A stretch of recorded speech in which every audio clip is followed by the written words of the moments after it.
At tinututukan pa rin natin ang sitwasyon sa Araneta Center Bus Terminal kung saan patuloy na dumarating ang mga kababayan nating magbabagong taon sa kanilang probinsya. May live report si Jay Sabale. Jay?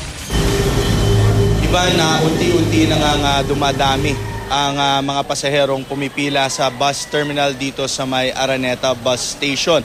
At according kay Roland Tagle, isang opisyal ng Araneta Bus Station, kahapon ay nag-peak ang dami ng pasahero hanggang 13,000 at ngayong araw naman inaasahan nila na aabot ng hanggang 10,000 kataong pasahero ang dadagsa ngayon.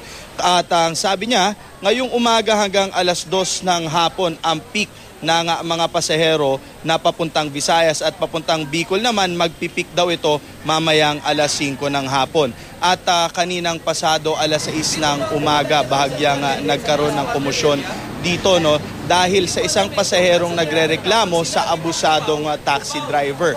Bagamat nagkasundo nga sana yung dalawa, yung isang bus dispatcher dito nakilala yung parehong taxi driver at sabi nito last year daw ay ganito rin na nangyari dahil nag-overcharge ito sa kanyang pasahero. Ang pasahero niya galing lamang Pasay ay ginawa niya, inikot-ikot niya pa bago dinala dito at siningil ito ng 700 pesos. At dahil dito naman, bagamat nagbati nga sila nung pasahero niya ngayon yung mga pulis naman hindi na siya pinalagpas at dinala ito sa PCP.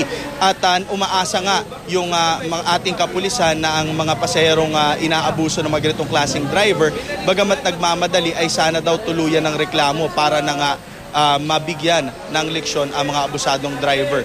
At yan muna latest mula dito sa Araneta Bus Station. Balik sa Ivan. Kumustahin ko lang, Jay, yung isinasagawang roadworthiness inspection sa mga bus na umaalis dyan, patuloy pa rin ba? At masusi pa rin ba ang pag-i-inspection sa mga bus, Jay? Ivan, ngayong umaga mula kaninang mga bago mag-alas 5 hanggang ngayong oras na ito ay wala pa naman kaming nakikita o napapansin na kagawad ng LTFRB at LTO na nagsasagawa ng inspeksyon. Gayunpaman, andito naman yung ating mga kapulisan na patuloy pa rin ang pag-a-assist sa ating mga pasahero. Ivan? Maraming salamat, Jay Sabale.